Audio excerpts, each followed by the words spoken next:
अच्छा बच्चे, क्विकली है कि हमने simple bar chart, multiple bar chart, component bar chart, histogram, ये ग्राफ पढ़े हैं। और इसमें आप देखो कि जो सिंपल बार चार्ट है, कंपोनेंट बार चार्ट है या मल्टीपल बार चार्ट है, ये सिर्फ और सिर्फ कैटेगोरिकल वेरिएबल के ऊपर जो है ये अप्लाई होते हैं। यानी कि जब आपने अपने कैटेगोरिकल वेरिएबल को रिप्रेजेंट करना है, तो अगर आपका वेरिएबल जो है वो कैटेगोरिकल इन नेचर है, जिस तरह कैटेगरीज हैं, तो उन कैटेगरीज के लिए आप ये बार चार्ट जो है आप प्रेफरेबली बना लेते हो। और इसी तरह से इसकी और आगे भी जो है वो कुछ हम पढ़ेंगे। इसी के साथ जो हिस्टोग्राम है, हिस्टोग्राम जो है बेसिकली इसका फायदा ये है कि ये याद रखें कि ये क्वांटिटेटिव कॉन्टिन्यूस जो डाटा है, जिस तरह age, weight, height, GPA, salary, इसको नंबर ऑफ ग्रुप्स में हम डिवाइड कर लेते हैं इस तरह से, जिस तरह से ये। और जो सॉफ्टवेयर है ये तो खुद ब खुद डिवाइड करके इस तरह का ग्राफ आपको बना देंगे हिस्टोग्राम। जस्ट आपने डाटा देना है और ग्राफ की ऑप्शन देनी है हिस्टोग्राम, तो वो हिस्टोग्राम बना देगा। लेकिन इस हिस्टोग्राम का जो मकसद है बनाने का, वो ये है कि ये आपको डाटे की डिस्ट्रीब्यूशन के बारे में बताता है। डिस्ट्रीब्यूशन से मुराद ये है, देखो फॉर एग्जांपल मैं आपको ये एक शेयर कर रहा हूं। फॉर एग्जांपल ये देखो, हमारा एक ग्राफ है जस्ट लाइक दिस वन। हमने ये देखना है कि हमारा डाटा किस नेचर का है। तो हिस्टोग्राम हमें बताएगा कि आपका डाटा जो है वो सिमेट्रिकल है, नॉर्मल है या स्क्यूड है। फॉर एग्जांपल अगर आपके पास इस तरह सा, देखो आपके पास इस तरह सा अगर आपके पास डाटा है जस्ट लाइक दिस वन,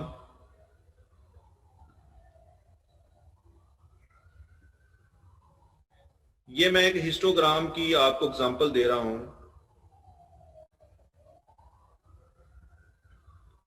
कि हिस्टोग्राम करता क्या है, ये हमारी हेल्प कैसे करता है। ये डाटे की डिस्ट्रीब्यूशन को चेक करने में हमारी हेल्प करता है। हम एक एग्जांपल लेते हैं, ये वाली। ये आप देखें कि आपके पास अगर आप इधर से एक कर्व बनाएं इस तरीके से, तो ये देखो, ये एक सिमेट्रिकल डाटा की डिस्ट्रीब्यूशन इस तरीके से आपको मिलेगी, इस तरीके से।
ये आपको एक ग्राफ नजर आ रहा है, इसमें आप देखो कि ये बता रहा है कि इस मिड पॉइंट से 50% डाटा एक जैसा इधर है और 50% इधर है। इसको हम नॉर्मल कर्व भी बोलते हैं, या इसको हम सिमेट्रिकल डिस्ट्रीब्यूशन भी कहते हैं, कि जितना डाटा लेफ्ट साइड पे है उतना ही जो है वो राइट साइड पे है। इसको हम नॉर्मल डाटा भी कहते हैं। अब माइट पॉसिबल इसकी शेप यूं भी हो जाए। देखें, अगर आपका हिस्टोग्राम इस नेचर का है जिस तरह मैं आपको ये बता रहा हूं, तो फिर आपका जो डाटा है वो बता रहा है स्क्यूड है, पॉजिटिवली स्क्यूड है। ये देखो, अगर आपके हिस्टोग्राम की शेप जो है वो इस तरीके से है,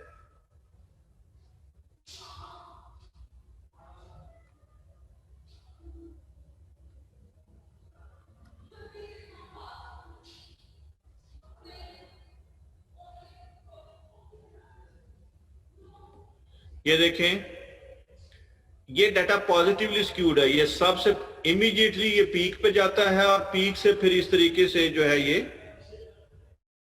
ये डाउन हो रहा है। ये पॉजिटिवली स्क्यूड है, ये पॉजिटिवली स्क्यूड है। इसका मतलब है कि इस डाटे में कोई ना कोई एक्सट्रीम वैल्यूज यानी आउटलायर एग्जिस्ट करता है। यानी अगर आपकी क्लास है, इस क्लास के एज ग्रुप की अगर मैं डिस्ट्रीब्यूशन बनाऊं हिस्टोग्राम के जरिए और देखना हो कि किस तरह की टेंडेंसी है, तो अगर पॉजिटिवली स्क्यूड आएगा तो इट मींस कि इस क्लास में 2-4 लोग ऐसे हैं जिनकी एज बहुत ज्यादा है या बहुत कम है, तो वो डाटे को स्क्यूड कर देगा।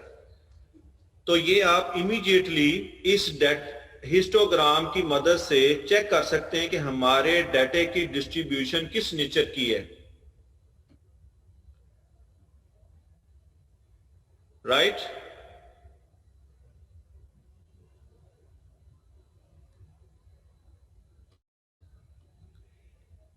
क्यों जी, ये नजर आ रहा है? Yes sir, we can hear. Yes sir, okay sir. अच्छा, अब अगर आपके पास आपने हिस्टोग्राम बनाया है, तो अगर उसकी शेप यूं है, फॉर एग्जांपल इस तरीके से,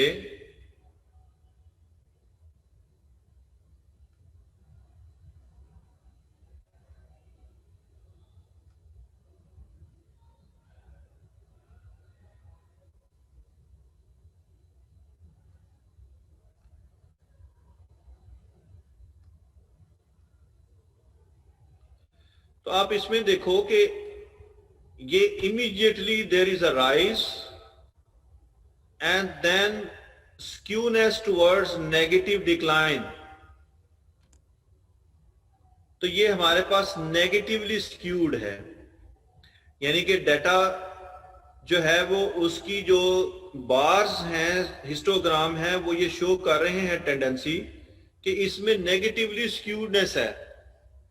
तो ये आप याद रखें कि जब आपका डाटा, आपका वेरिएबल जो है वो एज, वेट, हाइट, सैलरी इस नेचर का हो, तो आप उसका हिस्टोग्राम ड्रॉ करेंगे और उस हिस्टोग्राम की मदद से हमें ये अंदाजा होता है कि किस तरीके से डिस्ट्रीब्यूशन है इन द डाटा। अगर ये सिमेट्रिकल है, नॉर्मल है, देन इट्स ओके। अदरवाइज फिर अगर पॉजिटिवली स्क्यूड है या नेगेटिवली स्क्यूड है, तो फिर हम ये देखते हैं कि कहीं हमारे डाटे में कोई आउटलायर या एक्सट्रीम वैल्यू तो नहीं एग्जिस्ट करती। अगर है तो वो पहले हम डाटे में डिलीट करते हैं, देन उसका फर्दर एनालिसिस करते हैं।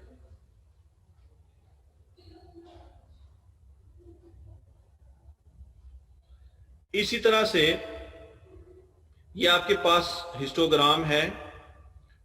इसके अब आगे आ जाएं। अगर आपसे कोई पूछे कि what is the interpretation and usefulness of the histogram, तो जो मैंने आपको बातें बताई हैं ये आप उसमें लिखेंगे। अब अगर पेपर में आपसे ये आ जाए, एक ग्राफ का नाम है फ्रीक्वेंसी पॉलीगॉन, ये आपको नजर आ रहा है, ये वाला फ्रीक्वेंसी पॉलीगॉन, ये जो फ्रीक्वेंसी पॉलीगॉन है ये आपको नजर आ रहा है। ये बेसिकली फ्रीक्वेंसी पॉलीगॉन जो है वो बनाने के लिए ये आपको एक डायग्राम ये नीचे नजर आ रही है। आप क्या करते हो कि आपके पास ये ग्रुप्स दिए हुए हैं और फ्रीक्वेंसी दी गई है और आपको कहा गया है फ्रीक्वेंसी पॉलीगॉन बनाएं। सर नजर कुछ नहीं आ रहा। जी सर कुछ नहीं नजर आ रहा, बिल्कुल ब्लैंक है। अच्छा, मैं एक मिनट जरा दोबारा शेयर करता हूं। जी सर काइंडली।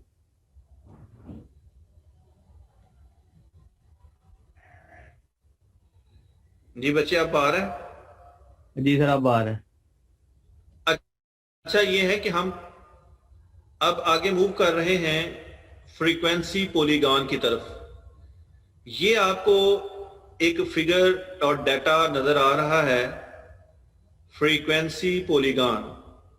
हमें ये एक ग्रुप डाटा दिया गया है, ये जो मैंने आपको पहले बुक शेयर की थी उसी की एग्जांपल 2.10 है, पेज नंबर 62 है, और हमें कहा गया है कि इस ग्रुप डाटे का आप फ्रीक्वेंसी पॉलीगॉन बनाएं।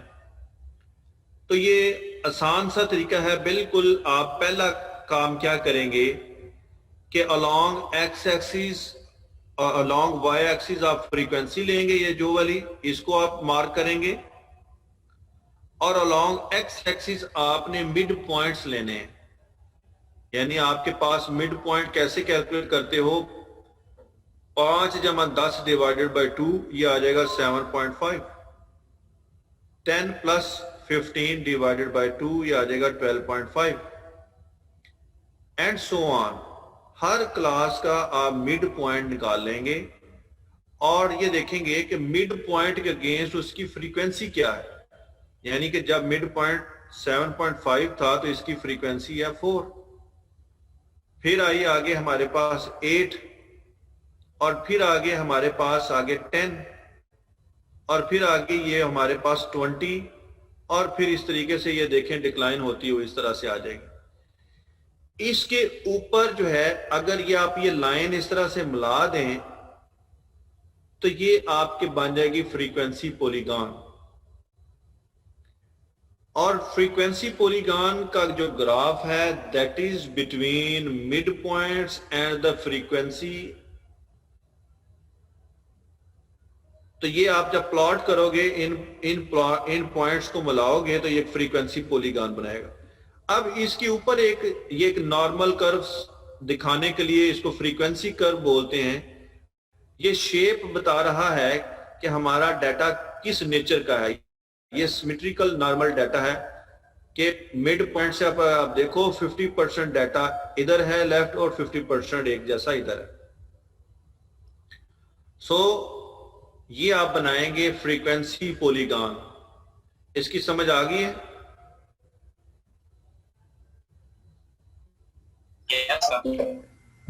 अब अगर पेपर में आपसे आ जाए कि आप एक और ग्राफ बनाएं, उसका नाम है क्यूमुलेटिव फ्रीक्वेंसी पॉलीगॉन। उसका नाम है cumulative frequency polygon. Example number 2.11 है। ये ग्रुप डाटा हमारे पास दिया हुआ है। स्पेसिफिकली पूछा जाएगा कि इस डाटे के लिए आप क्यूमुलेटिव फ्रीक्वेंसी पॉलीगॉन ड्रा करो। मसलन अगर आपका मिड टर्म एग्जाम होता है तो अगर उसमें ये आपके आ जाता है क्यूमुलेटिव फ्रीक्वेंसी पॉलीगॉन, तो आपने कैसे बनाना है? देखो, उसमें सबसे पहले आपको ये ग्रुप्स दिए हुए हैं, ये फ्रीक्वेंसी दी हुई है। पहला काम आपने इमीडिएटली करना है कि इसकी कंबाइंड बाउंड्रीज बना लेनी है। अगर तो कंबाइंड बाउंड्रीज ऑलरेडी दी हुई हैं, वेल एंड गुड, अदरवाइज आपने इनकी कंबाइंड बाउंड्रीज बना लेनी है। कैसे बनाएंगे? देखो, इसमें आप 0.5 माइनस कर दो, इसमें 0.5 प्लस कर दो, इसमें 0.5 माइनस कर दो, इसमें 0.5 प्लस कर दो, तो ये आपके पास ये कंबाइंड बाउंड्रीज जो है वो डेवलप हो जाएंगी। आपके पास ये कॉलम आ जाएगी। और अगला कॉलम जो है वो आपने बनाना है क्यूमुलेटिव फ्रीक्वेंसी का, क्यूमुलेटिव फ्रीक्वेंसी बनाने का पता है ना जी आपको?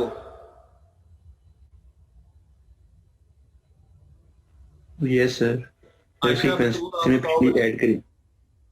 आयशा बतूल आप बताओ फ्रीक्वेंसी अपना क्यूमुलेटिव फ्रीक्वेंसी कैसे बनाते हैं?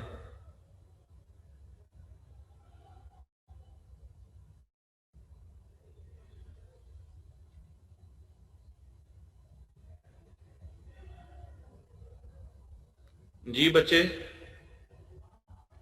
क्यूमुलेटिव फ्रीक्वेंसी कैसे बनाते हैं?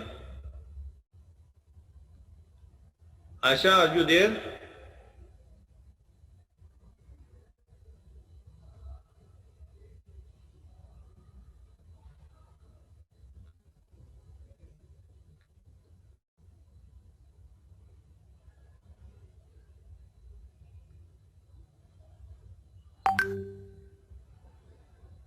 हसन सलाहुद्दीन, ये आप बताओ बच्चे।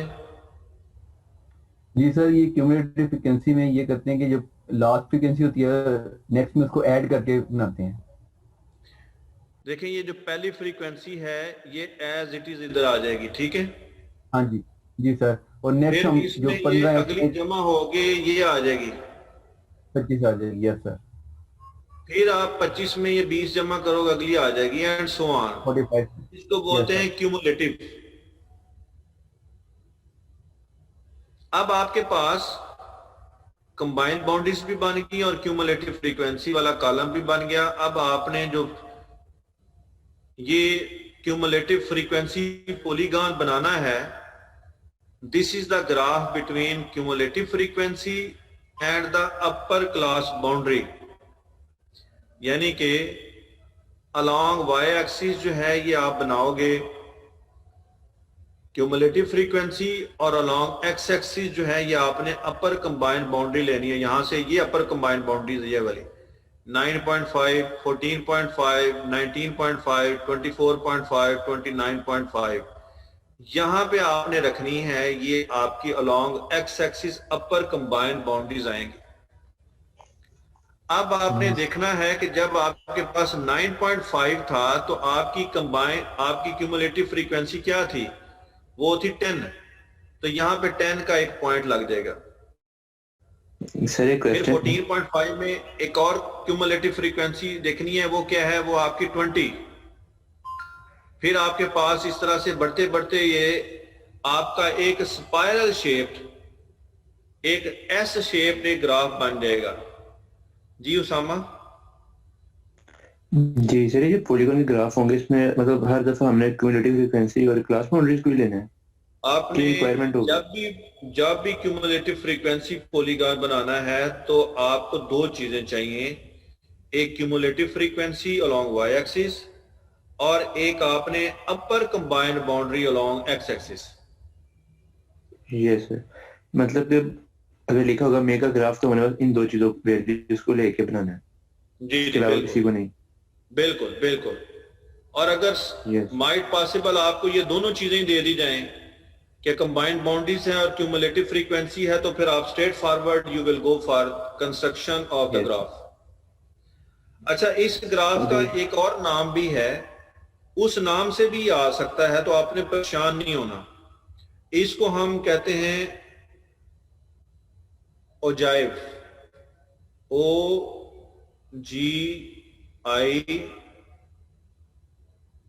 वे। इसका इस ग्राफ का ये भी एक नाम है, ठीक है जी?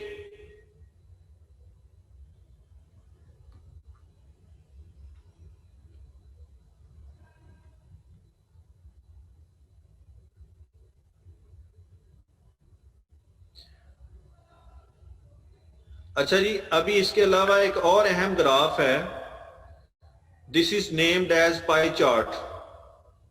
ये मैंने आपको एक वीडियो शेयर की थी, देखी है किसी ने? जी सर, मैंने देखी है।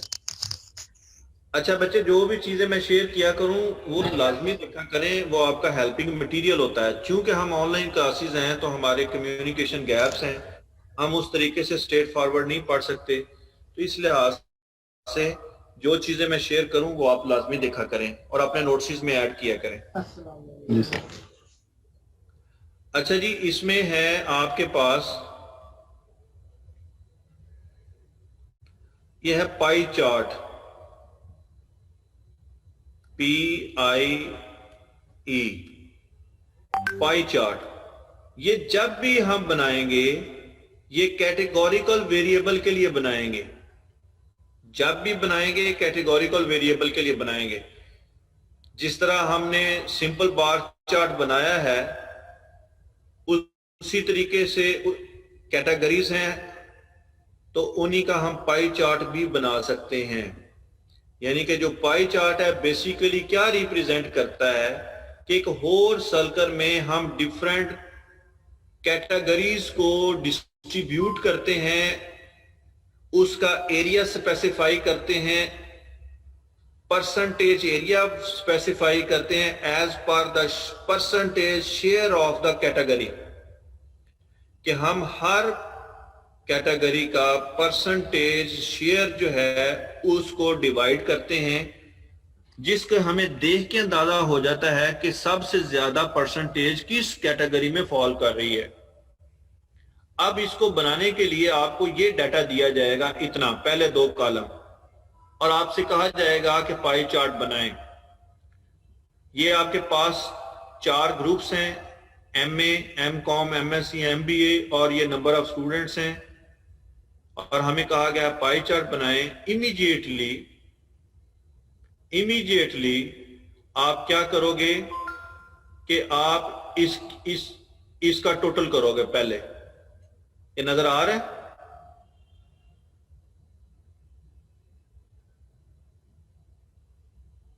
क्यों भाई? Yes sir. ये Yes, sir. 2000 टोटल नजर आ रहा है? यस सर, आ रहे हैं। अच्छा जी, अब आपने पहले टोटल कर लेना है, फिर अगला कॉलम आपने बनाना है परसेंटेज का, अगला कॉलम आपने बनाना है डिग्री का। परसेंटेज कैसे बनाएंगे? देखो, हर कैटेगरी की हमने परसेंटेज निकालनी है। ये कैसे निकालेंगे? 200 डिवाइडेड बाय 2000 मल्टीप्लाई बाय 100, ये आ जाएगा 10%। Similarly 600 out of 2000 multiply by 100, ये आ जाएगा 30%। परसेंटेज निकालनी आती है ना आपको?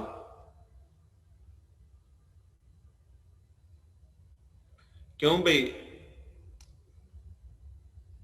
Yes sir. चलें, गुड। अब हर कैटेगरी की परसेंटेज आ जाएगी। अगला काम आपने करना है डिग्री फाइंड करनी है। डिग्री क्या है कि टोटल सर्कल 360 डिग्री का होता है, इसको आपने डिवाइड करना है। डिग्री कैसे आपने निकालनी है? देखो, ये जो परसेंटेज आई है इसको आप मल्टीप्लाई कर दोगे विद 3.6। ये आप याद रख लो फार्मूले के तौर पे कि ये जो परसेंटेज आई है इसको आप 3.6 से मल्टीप्लाई करोगे तो ये आ जाएगा 36 डिग्री। ये आ जाएगा 30 मल्टीप्लाई बाय 3.6, ये आ जाएगा 108 डिग्री। 20 मल्टीप्लाई बाय 3.6 डिग्री 3.6, ये आ जाएगा 72 डिग्री। 40 मल्टीप्लाई बाय 3.6, ये आ जाएगा 144 डिग्री। यानी कि आप परसेंटेज को मल्टीप्लाई करोगे 3.6 से तो ये आपकी डिग्री निकल आएगी। अब जब आप डिग्री निकाल लें तो फिर आपने इसको रैंक करना है। सबसे जो लोएस्ट डिग्री है वो आ जाएगी 1, फिर 2, फिर 3 एंड 4, यानी असेंडिंग ऑर्डर में इसको रैंक कर लें, इसको नंबरिंग दे लें। अब आपने क्या करना है कि ये आपका क्लॉकवाइज भी आप सब डिवीजन्स कर सकते हैं और एंटी क्लॉकवाइज भी कर सकते हैं। Preferably we should go for the clockwise division. अब यहां पे आप अगर ये क्लॉक जिस तरह 12 बजे हुए हैं, ये है, इस पॉइंट के ऊपर आप जाओगे तो अब आपने पहला जो रैंक निकाला है वो 36 डिग्री है। यहां पे आप प्रोटेक्टर रखोगे तो ये देखना है 36 डिग्री यहां पे आएगा तो ये आपके पास पहला कट लग गया। फिर आपने लगाना है 72 डिग्री का, यहां पे पॉइंट रख के प्रोटेक्टर इस लाइन के ऊपर रखोगे तो ये आपके पास आ जाएगा दूसरा 72 का डिग्री का, और इसी तरह से आपका 3108 का इधर आ जाएगा। चौथे के लिए बकाया एज इट इज जो है वो आपका पोर्शन बच जाएगा। तो प्रोटेक्टर की हेल्प से आपने इस डाटे को सेग्रीगेट कर दिया एज पर डिग्री शेयर। अब इसको डिफरेंट कलर्स कर दें जो हमें अंदाजा बताएगा कि कौन से ग्रुप में, हमें देख कर पता चल जाएगा कि सबसे ज्यादा कैटेगरी वो MBA की है जिसमें तकरीबन 40% लोग जो है फॉल कर रहे हैं। इसकी समझ आ गई बच्चे आपको?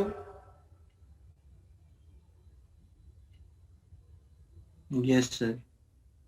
अब मैं आपको एक डेटा शेयर करने लगा हूं, उसका आपने पाई चार्ट बनाना है।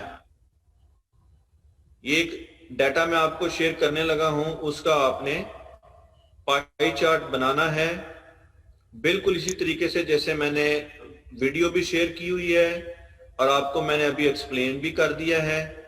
ये मैं आपको एक डाटा दे रहा हूं, इसका आपने पाई चार्ट बनाना है। इसका आपने एग्जाम्पल नंबर 2.7 पेज नंबर 59 के ऊपर जो डाटा दिया हुआ है, ये 5 कैटेगरीज हैं और इसका आपने पाई चार्ट बनाना है और रिजल्ट को जो है वो इंटरप्रेट करना है।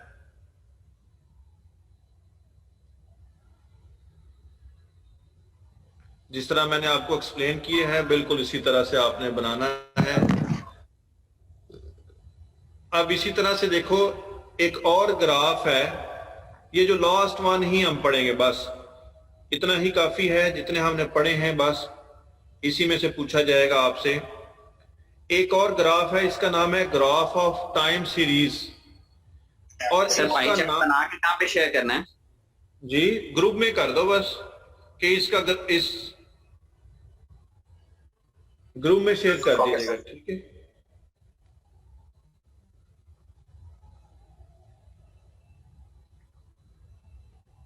या इस तरह करें, बना के रख लें कि नेक्स्ट क्लास में मैं फिर पूछ लूंगा, फिर जिससे पूछूंगा वो मुझे दिखा देगा जरा रजिस्टर पे, ठीक है। Okay sir. और इस तरह फिर भेजेंगे, इतने सारे व्हाट्सएप आ जाएंगे मुझे। लेकिन अभी फिलहाल इस डाटे का व्हाट्सएप लेके ग्रुप में शेयर कर दें।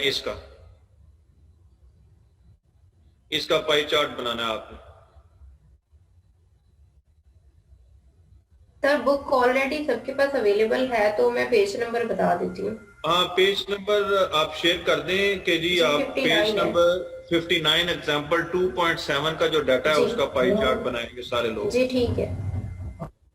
अभी आप इमीडिएटली नीचे आएंगे तो एक और ग्राफ है, इसका नाम है हिस्टोरीग्राम। ये हिस्टोग्राम जो हमने ऊपर पढ़ा है उससे डिफरेंट है।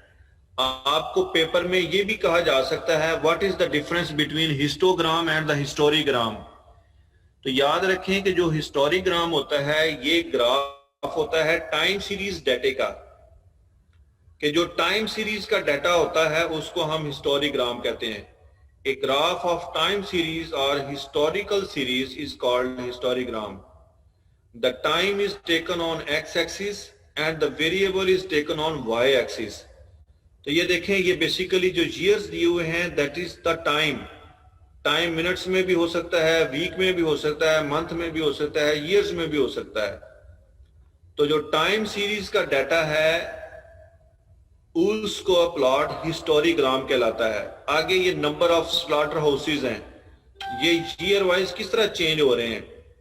देखो कि जब आप 1975 से 1906 तक आपका ईयर था, एक साल, तो नंबर ऑफ स्लॉटर हाउस ये थे।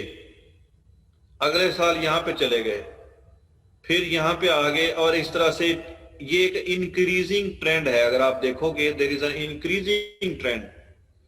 तो 1975 से लेकर 1983 तक का जो डाटा है वो हमें ये बता रहा है कि there is an increasing tendency in the data, कि number of slaughter house they are increasing as per increase of the years. इस ग्राफ को हम हिस्टोग्राम कहते हैं। Understand?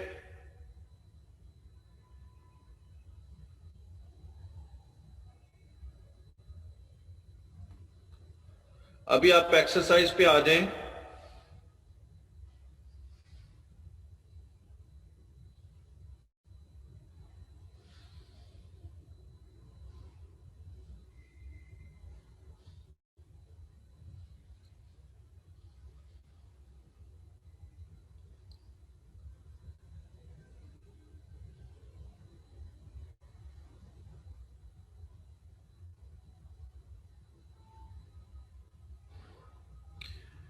Question number 30, page number 84। Question number 30, page number 84। ये data दिया हुआ है और इसका आपने सिंपल बार चार्ट बनाना है और पाई चार्ट बनाना है और रिजल्ट को इंटरप्रेट करना है।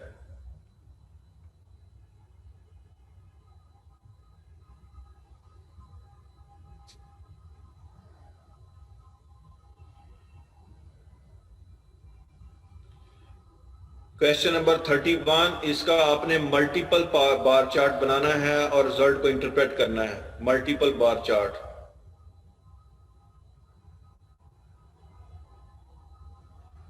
क्वेश्चन नंबर 32, इसका आपने कंपोनेंट बार चार्ट बनाना है और रिजल्ट को इंटरप्रेट करना है।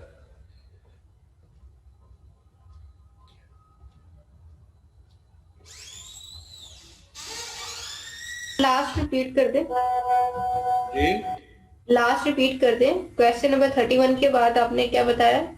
क्वेश्चन नंबर 32, इसका आपने कंपोनेंट बार चार्ट बनाना है।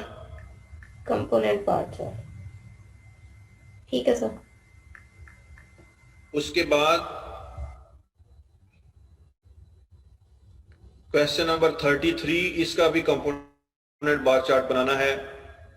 और क्वेश्चन नंबर 34, इसका आपने पाई चार्ट बनाना है। और चलें, इतना ही रहने दें, ठीक है जी। एक और बस नोट कर लें। सही, काफी है। इनाफ है। ये जरूरी नहीं है कि आप कल ही सारे करें, ये with the passage of time एक एक करके आप बनाते रहें, नोट कर लें बस। सर लेकिन सिलेबस फिर वो कवर नहीं ना होता, मतलब पीछे पड़ा और बाद में कर रहे हो तो मिक्स हो जाती हैं चीजें। इनको बस अंडरस्टैंड कर लें, निशान लगा लें, क्योंकि जस्ट आपको पता होना चाहिए कि इन के ऊपर डाटा बन सकता है। कोई दो बना लें आप, ठीक है? Okay sir, okay. हाँ जी। ये आपने क्वेश्चन नंबर 36, पेज नंबर 86 का आपने फ्रीक्वेंसी पॉलीगॉन बनाना है। सर 36 के 37 37 और 38 का भी जो है वो आपने फ्रीक्वेंसी पॉलीगॉन बनाना है।